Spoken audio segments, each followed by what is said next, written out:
Hi everyone, welcome to OET Success. Today I am going to explain you all regarding OET writing introduction.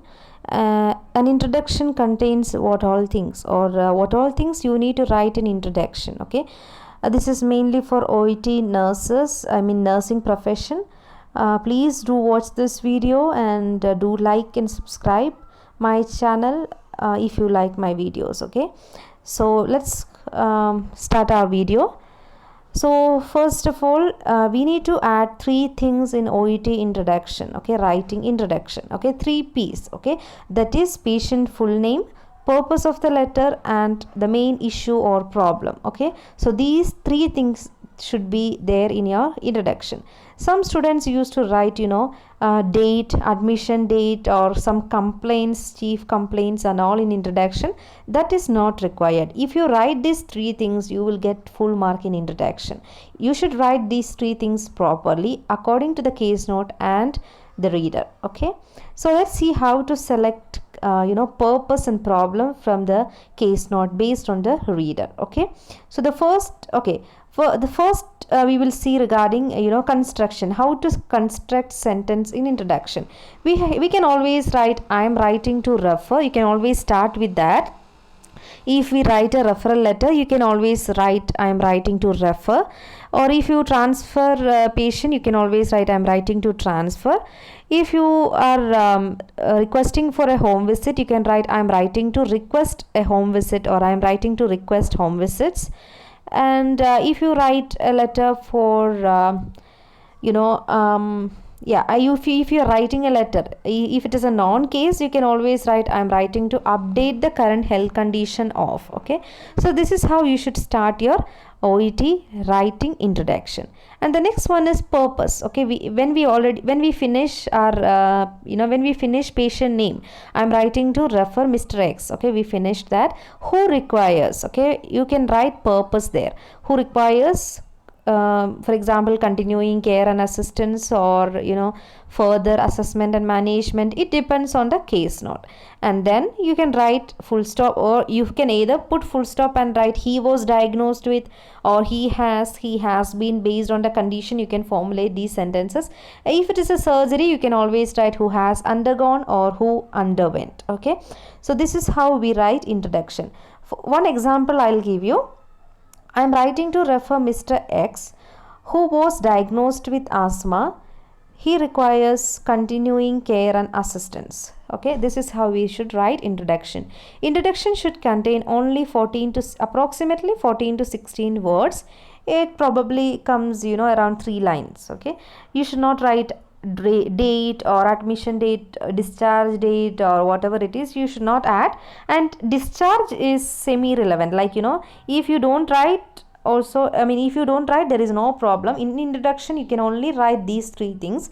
If you write about discharge, like he is being discharged today, he is scheduled for discharge, that is not they will not reduce your mark, but try to write only these three things. Okay, try to avoid it. It is it's not compulsory to write discharge plan or discharge date in introduction. Okay, then next thing is purpose. Okay, how to select purpose from your case note. Okay, so purpose should be always related to the reader as well as the case note. Okay, why we are writing the letter, what the reader is supposed to do, or what this patient wants from the reader. Okay, that is purpose. Okay, so it can be like continuing care and support, or care and support, or care and assistance. We will always write for nurses, for example, because doctors will not provide care, right?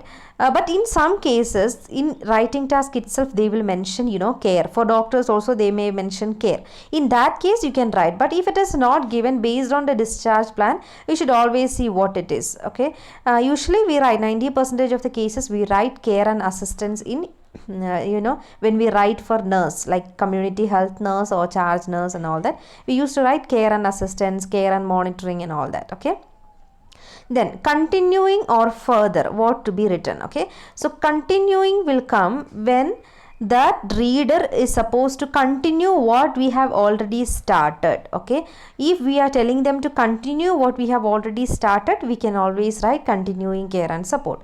Further means I mean something more than what we have done. Okay, that in that case we can write further.